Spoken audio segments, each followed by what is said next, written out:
నమస్కారం, welcome to trending news programme.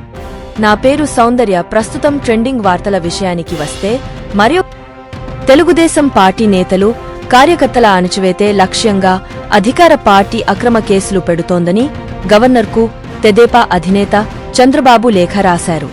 ప్రభుత్వం వ్యవస్థలను రాజకీయ కక్షల కోసం వాడుకుంటూ తెదేపా నేతలను వేధిస్తోందని లేఖలో పేర్కొన్నారు. మాజీ మంత్రి ప్రత్తిపాటి పుల్లారావు కుమారుడి అక్రమ అరెస్టును ప్రస్తావిస్తూ ఏపీఎస్డీఆర్ఐ దుర్వినియోగంపై మండిపడ్డారు.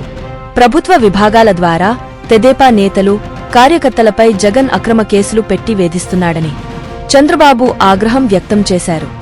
ఏపీఎస్డీఆర్ఐ ద్వారా తెలుగుదేశం నేతలను బెదిరించి ఆర్థికంగా, రాజకీయంగా ఇబ్బందులకు గురిచేస్తున్నారని, ప్రతిపక్షాలను వేధించేందుకు ఆయుధంగా ప్రభుత్వం వాడుకుంటోందని లేఖలో పేర్కొన్నారు.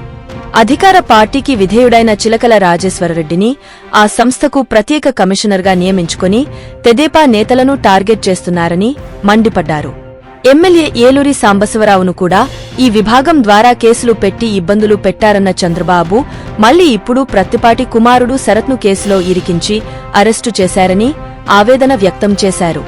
శరత్ ఆ సంస్థలో కేవలం 68 రోజులు మాత్రమే అడిషనల్ డైరెక్టర్గా విధులు నిర్వహించారని గుర్తు చేశారు. కేవలం తెదేపా నేతలను వేధించడమే ఏపీఎస్డీఆర్ఐ పనా అని ప్రశ్నించారు. ప్రభుత్వం సీఐడీని జేబు సంస్థగా మార్చుకుని ఇప్పటికే ప్రత్యర్థి పార్టీ నేతలను కేసులు పెట్టి వేధిస్తోందన్నారు.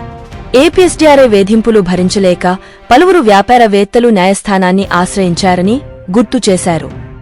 ఒక న్యూస్తో మీ ముందుకు మళ్లీ వస్తాను. అంతవరకు సెలవు. CJR టీవీని సబ్స్క్రైబ్ చేయండి. ఈ వీడియోను లైక్ చేయడం మరియు షేర్ చేయడం మర్చిపోవద్దు.